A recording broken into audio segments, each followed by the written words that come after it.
안녕하세요. 먼저 여러분들의 그 자료집을 살펴보겠습니다. 덕은 베풀면 더 풍족해진다. 어느 날 부처님께서 말씀하셨다. 사람들이 널리 덕을 베푸는 것을 보고 함께 기뻐하면 큰 복을 받게 된다. 라고 하는 부처님께서 이런 말씀을 하셨어요. 42장경에 보면 다음과 같은 얘기가 나옵니다. 어떤 사람이 부처님께 여쭈었다. 덕은 다함이 있습니까? 덕은 한계가 있습니까? 아니면 한계가 없습니까? 덕은 무량합니까? 무량하지 않습니까? 이런 질문을 부처님 제자가 부처님께 물었어요. 그랬더니 부처님께서 대답하시기를 한 횃불에서 많은 사람들이 각기 자기 횃불을 들고 와서 불을 붙여 나누어 가지고 가서 그 불로 밥을 짓고 어둠을 밝혀도 처음 횃불은 조금도 다름이 없으니 덕도 또한 그와 같다. 덕이라고 하는 것은 무엇과 같으냐? 횃불과 같은 것이다. 라고 하는 것입니다. 덕이라고 하는 것은 또 무엇과 같은 것이냐 하면 방송 채널과 같은 것. 방송 채널. 그 TV 방송 채널과 같은 것. 덕이라고 하는 것은 또 무엇과 같은 것. 라디오 방송 사이클과 같은 것. 우리 방송, 공영방송 중에 KBS 방송 있죠? KBS 방송 채널이 몇 번이에요? 9번이죠? 9번 채널은 어디 가서든지 그 TV를 켜서 채널 9번만 틀면은 KBS가 다 방송이 나옵니다. TV 방송. 근데 그 채널은 하나예요. 9번. 그래서 제주도에서도 켜도 나오고 우리 국내 강원도에서 켜도 나오고 또는 저 평양도에 가서 켜도 나와요. 어디 서울에서 켜도 나오고 지방에서 켜도 나오고 다 그 9번 채널에 TV를 켜고 9번 채널에 맞추면은 다 TV가 다 나옵니다. 그 다 TV를 꺼도 9번 채널은 있어요. 이 10개를 키든 1000개를 키든 100개를 키든 TV를 키면은 다 9번 채널에 방송이 나옵니다. 그러나 그 9번 채널에 아무 변화가 없는 것입니다. 뭐 적어진다든가 많아진다든가 이런 게 없습니다. 마치 복도 우리 인간의 불성도 그 TV 채널과 같은 거예요. 누가 TV를 사서 채널만 맞추면 다 그 TV 방송을 다 볼 수가 있어요. 그러나 KBS의 본래 본 방송의 그 채널은 주름도 없고 늘어남도 없다면 그대로 우리 복도 우리가 덕을 베풀면 우리에게 가지고 있었던 덕이 없어지는 것도 아니고 한 사람에게 베풀든 10사람에게 또는 100사람에게 베풀든 오늘 베풀든 내일 베풀든 내가 가지고 있는 복은 오히려 더 숙성되고 더 단련되고 이렇게 해지는 것이지 그 베푼다고 해가지고 없어지는 것이 아니다. 덕도 똑같은 것이다. 마치 덕은 횃불과 같은 것이고 아무리 나눠서 불 많이 붙여가도 그 붙여간 불만 더 많아질 뿐이지 이 본래의 횃불에는 아무 변화가 없다. 그렇기 때문에 어떻게 해야 돼요?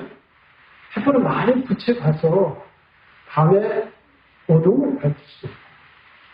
또는 부엌에다 불을 떼서 당을 대필 수 있고, 밥솥을 데펴서 밥을 할 수 있고, 그 불로 할 수 있는 그 모든 것을 한 횃불에서 붙여가 해도 이 횃불은 없어지지 않는다. 우리의 덕은, 우리의 불성은, 우리의 자비심은 아무리 베풀어도 없어지지 않는다. 오히려 세상을 더 이롭게 하고 밝게 하고 세상을 더 크게 도울 뿐이다. 이거 하는 것입니다. 덕을 베풀면 복을 받게 됩니다. 덕을 베풀어 나누어도 그 덕은 없어지는 것이 아닙니다. 마치 횃불과 같이 다른 횃불 뭉치에 횃불을 붙여가 본래 횃불은 작아진 것이 없는 것입니다. 횃불을 100개, 1000개를 붙여가도 절대 적어지지 않는다는 것입니다. 다만 붙여간 횃불 하나 더 늘어날 뿐입니다. 그래서 그 횃불로 방을 데피고 어둠을 밝히고 밥을 짓고 그 밖에 다른 여러 가지의 일들을 하는 불로 쓰이는 것일 뿐입니다. 하나의 횃불이지만 그것을 나누어서 그 불의 가치를 확대된다는 가르침을 말씀하고 계시는 것입니다. 옛말에 이런 얘기가 있습니다. 복을 나누면 나눌수록 커지고 고통은 나누면 나눌수록 가벼워진다 라고 하는 얘기가 있습니다. 이 이야기는 바로 이 법문이 근거가 되어 속담이 된 것입니다. 사실 여러분들도 생활을 하면서 이러한 경험을 했으리라 생각합니다. 어려운 사람을 도와주고 보살펴주면 그 사람이 힘을 받고 기쁘게 살아가는 모습을 보았을 것입니다. 그러나 도와준 사람은 크게 힘들이지 않고 오히려 도와주는 일을 통해서 큰 보람과 만족을 느끼게 될 것입니다. 성령을 그으면 화학적 작용이 일어나 불이 켜집니다. 이 불은 법당 안에서 켤 수 있고 밖에서도 켤 수 있습니다. 또 오늘 켤 수 있고 내일도 켤 수 있습니다. 어느 곳에 어느 때나 누구든지 켤 수 있습니다. 성령을 구울 줄 아는 사람은 다 켤 수 있습니다. 모르는 사람은 불을 켤 수가 없습니다. 그와 마찬가지로 덕이라고 하는 것도 언제 어디서나 우리가 덕을 쓰는 덕이 나오는 것입니다. 덕을 베풀면 덕은 끝없이 나오는 것입니다. 자비심으로 선행을 하는 자비심은 고갈되지 않는 것과 같습니다. 여러분들 들판이라든지 산비탈이라든지 보면은 조그마한 샘물이 있죠. 샘물. 샘물을 그걸 잘 관리를 하면 그 샘물이 마르지 않고 계속 나옵니다. 근데 그 선멸을 폐기처벌을 해놓고 관리하지 않으면 그 선물이 말라버리고 말아요. 왜 그러냐? 샘물을 잘 관리하고 자꾸 퍼서 지나가는 사람들의 목을 숙이고 또 이 샘물을 잘 쓰면 그 샘물이 솟아나요. 계속 솟아나면서 그 물줄기가 계속 확장되는 거예요. 자꾸 퍼다 쓰면. 근데 그걸 퍼다 쓰지 않고 그대로 놔두면은 그 물 흘러나오는 그 물줄기 구멍이 다른 것으로 다 막혀버려요. 이 물이 흘러서 자꾸 그 구멍에 있는 다른 이물질들을 자꾸 배출해내서 그 통로가 커지고 그 통로가 아무것도 막힘이 없이 이렇게 나올 수 있도록 자꾸 물을 흘러내 보내야 되는데 그걸 내보내지 않고 딱 적재되게 되면은 그 물줄기 구멍이 다른 흙이나 뭐나 이게 움직이지 않으니까 거기서 이제 다 막혀가지고 굳어져 버려요. 그래서 샘물이 나오지 않아요. 우리의 덕도, 우리의 복도, 우리의 자비심도, 우리의 지혜도 이것도 마찬가지입니다. 자꾸 이것을 행해야 돼요. 자꾸 베풀어야 돼요. 자비심을 자꾸 베풀고 자비심을 쓰고 자꾸 이걸 나눠야 돼요. 그래야 내 이 마음 속에서 그러한 것들이 훈련돼요. 훈련되고 자꾸 그것이 내 몸에 익히고 내 법에 쌓이고 그래서 선업이 돼서 다른 사람들한테 이제 덕을 베푸는 그러한 법이 쌓이고 습성이 돼서 훈련이 돼요. 그러면 자동적으로 어디서든지 베풀어야 할 대상이 있을 때는 늘 그렇게 가서 베푼다. 그게 습성이 되어 있어요. 그래서 자꾸 베풀어서 나중에는 그 덕을 자꾸 베풀어서 이게 이제 나에게 속에도 이 덕의 능력이 쌓이게 되는 거죠. 그래서 덕스러운 사람, 복스러운 사람이 되고 이 덕스럽고 복스러운 사람이 됐을 때 나의 생리적, 심리적인 현상에 그것이 나타나서 나의 그 얼굴로 나타나고 나의 피부로 나타나고 나의 모습으로 나타나고 덕을 잘 베푼 사람은 얼굴 모습이 달라져 눈빛이 달라져 피부 색깔이 달라져 그리고 사람의 인품이 달라져 그래서 모든 사람들이 다 모이게 돼요. 그 사람을 중심으로 해서 다 모이게 돼요. 그 사람을 보면은 아무 걱정이 없게 되고 그 사람을 보면은 기쁘고 그 사람을 보고 싶어 하고 그래서 그 사람이 옆에 주변에 모이게 돼요. 그 사람 주변에 모여서 그 사람이 어려운 일을 이렇게 당하면은 그 사람을 돕게 되는 거예요. 이게 이제 소위 말해서 덕을 쌓으면은 큰 복을 받는다라고. 신중이 따로 없어요. 우리가 스스로 신중이고, 우리 주변에 있는 사람들이 신중이고, 덕을 쌓은 사람에게는 사람들이 모여서 그 사람을 옹호하고 베풀고 하는데, 덕을 쌓지 않는 사람, 아주 신경질적이고, 그리고 아주 이기적인 사람, 이런 사람들은 가봐야 자기 이익이 없고, 자꾸 그 사람의 이익만 추구하기 때문에 다 사람들이 피해요. 사람들이 피하면 신중님도 그 사람에게 피합니다. 그래서 신중님이 그 사람을 보호하지 않는다는 것이죠. 덕을 베풀면 더 풍족해진다라고 하는 이 얘기인데 이게 옛날에 설화 이런 식으로만 얘기 칩을 해버리고 말하면 그러면 그것으로서 그렇게 칩을 해버리고 마는 거예요. 그러나 사실 실제적으로 여러분들이 5개를 잘 지키면 덕을 베풀면 그 덕이 쌓여요. 5개를 잘 지키면 마음이 청정해져요. 5개를 잘 지키면 심신이 청정해져요. 5개를 잘 지키면 사회법, 평화법을 어길 수가 없어요. 그렇기 때문에 고통이 발생할 수가 없습니다. 5개를 잘 지키면. 그래서 5개를 잘 지키면 행복해질 수가 있어요. 평화로워질 수가 있고 행복해질 수가 있다는 것이죠. 그래서 덕이 5개를 잘 지키면 덕을 베풀면 덕이 더 풍족해진다라고 하는 얘기가 성립이 되는 겁니다. 그리고 초기불교에도 5개라고 하는 것이 있죠. 5개의 불투도 남에게서 훔치지 말라. 그래서 또 역으로 말하면 베풀어줘라, 나누어라 이 얘기하고 똑같은 거예요. 그리고 대성불교에 와가지고는 육바라밀이라고 하는 수행법이 있어요.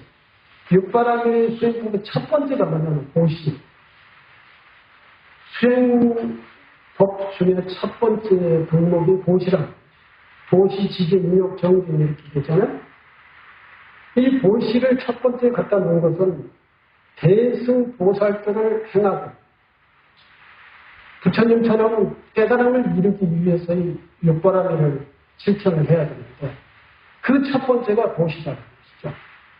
이 보시를 하면, 덕을 베풀면, 복을 쌓으면 이게 이제 제일 세속적으로는 행복이, 평화가 오거들고 이제 불교적으로는 깨달음을 이룰 수 있다면 보살이 될 수가 있고 보살도를 닦을 수가 있고 결국은 부처를 이룰 수가 있다. 그리고 사무량심, 개성불교에서 사무량심을 중요하게 생각을 합니다. 이게 이제 5개, 초기불교의 5개, 대성불교의 6바라밀, 대성불교에서 중요하게 가르치는 부처님의 중요한 중심 가르침이 이 세 가지입니다. 지계, 6바라밀, 사무량심, 자비희사, 사무량심. 이걸 중심적으로 실천하라고 하는 것이 부처님의 중심 가르침이에요. 그 중에 가장 중요한 것이 베풀어라, 베풀어라. 베풀면은 모든 것이 해결된다. 베풀면은 고통이 이제 나에게 다가오지 않는다. 베풀면은 평화가 오게 된다라고 합니다. 마치 덕을 베풀면은 우리가 원래 덕을 내가 무슨 덕이 있어서 베푸냐, 내가 가지고 있는 게 뭐가 있어서 베푸냐. 베풀 수 있는 것은 꼭 물건을 가지고 다른 사람한테 줘야만 베푸는 게 아니라 무죄칠시라고 하는 얘기가 있죠. 재물이 아닌 첫 번째, 사람들에게 자비심으로서의 대하라. 두 번째, 배려를 해라, 배려. 이건 뭐 돈 드는 것이 아니잖아. 그리고 웃는 얼굴로 대하라. 눈빛도 자비한 눈빛으로 사람들을 바라봐라. 긍정적인 눈빛으로, 표정으로 사람들을 대하라. 이런 것들이 무죄칠시. 이게 뭐 우리 생각만 하면 할 수 있는 거죠. 근데 이 무죄칠시라고 하는 것이 생각만 하면 할 수 있는 게 아닙니다. 이걸 자꾸 연습을 해야, 자꾸 반복을 해야, 자꾸 이것을 업을 쌓아야, 선업을 쌓아야 이것이 자동적으로 나와요. 무조건 길 가던 사람한테 자비하는 얼굴로 이렇게 자연스럽게 됩니까? 안 되지요. 분명히 상대방이 무슨 이유가 있어야 뭐 환한 얼굴로 하든지 자비한 얼굴로 하든지 그렇게 되는 것이죠. 그렇지만 근본적으로 내가 그러한 이 무죄칠시의 마음을 가지고 있다면 모든 사람들한테 그런 표정으로 대하면은 뭐 웃는 얼굴에 침뱉지 못한다는 얘기가 있잖아요. 그런 무죄칠시의 마음으로 사람들에게 대하는 것이 그 복을 베푸는 것이고 자비심으로 대하는 것이고 이게 이제 덕을 베푸는 것이죠. 흔히들 말하기를 저 사람은 사람 행동이가 못되어서 덕이 없고 복이 없어버린다 라고 한다. 사실 덕을 쌓지 못하고 수행과 기도를 안 하는 사람들은 덕이 없어 보이죠. 그러나 덕이 없어 보이지만 사실 그 사람에게도 무량한 공덕을 갖춰져 있습니다. 그러니까 누구에게든지 사람은 덕을 다 갖추고 있어요. 덕을 얼마든지 베풀 수가 있습니다. 그러나 그 덕을 베풀 수 있는 연습을 하지 않았기 때문에 덕이 없어 보여요. 다만 그 사람이 덕을 쓰는 선업을 짓지 않았기 때문에 박복하게 보이는 것이 있습니다. 그러나 일상생활을 통해서 자비스럽게 덕을 베풀면 그 사람도 덕스러운 상을 갖추게 될 것입니다. 덕은 죄인에게도 갖춰져 있습니다. 또는 살인자에게도 덕은 갖춰져 있고 부처님을 비방하는 그러한 사람에게도 덕은 갖춰져 있다고 했습니다. 마치 모두가 생명을 가지고 사는 것처럼 덕은 각자에게 다 갖춰져 있습니다. 덕이 없이 박득하게 보이는 것은 다만 덕을 쓰지 않고 쓰는 습관을 들이지 않았기 때문에 쓸 줄 몰라서 그렇게 보이는 것뿐입니다. 매일 신경질 내면은 얼굴이 신경질이 보이지 않아요? 매일 덕을 베풀고 자비를 베푸는 마음은 이 마음이 그렇기 때문에 얼굴에도 그것이 나타나게 되는 것입니다. 엄청 근심을 많이 하고 있으면 얼굴에도 눈빛에도 근심이 있어요. 그래 엄청 기쁘면 얼굴에도 눈에도 기쁨이 넘쳐 흐르는 긍정적인 마음을 가지고 있으면 마음과 그리고 얼굴과 눈빛이 긍정적인 모습으로 사람들에게 보이는 거예요. 어떻게 사람들에게 보이냐? 자비스럽고 긍정적이고 그리고 뭔가 기쁘고 이러한 마음을 가지고 그런 얼굴 눈빛을 하고 있는 사람은 사람들이 많이 모여들다. 그리고 그 사람을 좋게 평가를 해주고 그 사람을 돕고 싶어 해요. 그러나 신경질 부정적으로 자비심이 아니면 막 이렇게 분노의 마음으로 이렇게 찡그리고 있는 사람들은 그 사람이 주변에 오지도 않아요. 그리고 그 사람을 돕고 싶어 하잖아요. 그 사람을 피해요. 이 사람들을 곧 복이 없는 사람으로 되는 거죠. 부처님은 42장경을 통해서 우리에게 덕은 무량하다는 것을 깨우쳐주고 계십니다. 각자가 다 불성과 덕을 갖추고 있고 그런 덕을 베풀 수 있는 능력을 가지고 있다고 하는 사실을 깨닫게 해주시고 계십니다. 그리고 그러한 능력과 덕을 베풀고 살라고 하는 것이 부처님의 가르치는 목표입니다. 부처님 제자라면 이 중요한 사실을 믿어야 해요. 우리가 뭘 믿느냐? 부처님을 믿고 부처님 가르침을 믿고 승가를 믿는 것이지만 제일 중요하게 우리에게 믿음을 가져야 되는 거예요. 우리가 믿음을 가져야 되는 믿음은 내가 덕성이 있고 내가 덕이 있다라고 하는 사실을 믿고 그리고 덕을 베풀어야 돼요. 그래야 나에게 큰 복이 주어진다. 덕을 베풀지 않고 나에게 복이 주어지기를 바라는 것은 있을 수가 없어요. 복이 많은 사람이 우연히도 나의 이익적인 일이 생겨요. 우연하게도. 그러나 덕이 없는 사람, 덕을 베풀지 않고 복을 많이 쌓지 않는 사람은 우연하게도 나에게 이익이 안 생겨요. 뭔가 잘듯 하면서도 삐그러지고 이건 복을 쌓지 덕을 베풀어서 복을 쌓지 못하는 사람들이라고 하는 것이죠. 분명히 우리 주변에는 신중님이 계십니다. 그것도 심리적인 작용이 있어요. 그 심리작용이 복을 많이 쌓은 사람이 마음의 파장, 심리적인 작용, 사람의 눈빛 이런 것을 통해서 주변에 나에게 이익들이 분위기가 생기게 되는 것이다. 그렇죠? 그러나 중생들은 내가 불성이 있고 덕이 갖추어져 있고 이런 줄을 깨달았다 하더라도 그것을 실천에 옮기지 못하는 어리석은 존재인 것 같습니다. 덕을 베푸는 사람이 되려면 무엇보다도 자신을 바라보는 관점이 달라져요. 삶에 대한 시각이 달라져야 돼요.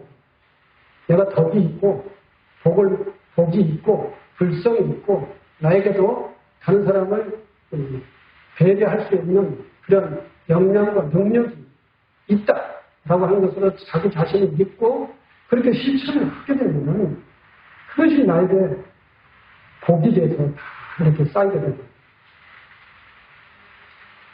보잘것없는 자신에게 덕성을 원만히 갖춘 사람은 개인 이기적인 삶에서 대승적 보살의 삶으로 바뀌지 않는다면 자신은 보잘것없는 존재라는 고정관념과 가정이라고 하는 삶의 테두리에서 벗어날 수 없고 그것에서 벗어날 때 고통에서 벗어날 수가 있습니다. 오늘은 덕을 베풀면 더 복이 풍족해진다는 것. 믿음이라고 하는 믿음의 내용이 불법성 삼보를 믿는 것도 있지만 현실적인 중요한 건 자기 자신을 믿어야 됩니다. 자기 자신이 덕이 있는 사람이다. 자비심이 있는 사람이다. 그리고 나는 많은 사람들에게 베풀어주면서야 나에게 평화가 온다라고 하는 이 믿음을 갖고 불자의 믿음을 가지고 있는 거지 다른 계산적인 믿음만 가지고는 안 됩니다. 감사합니다.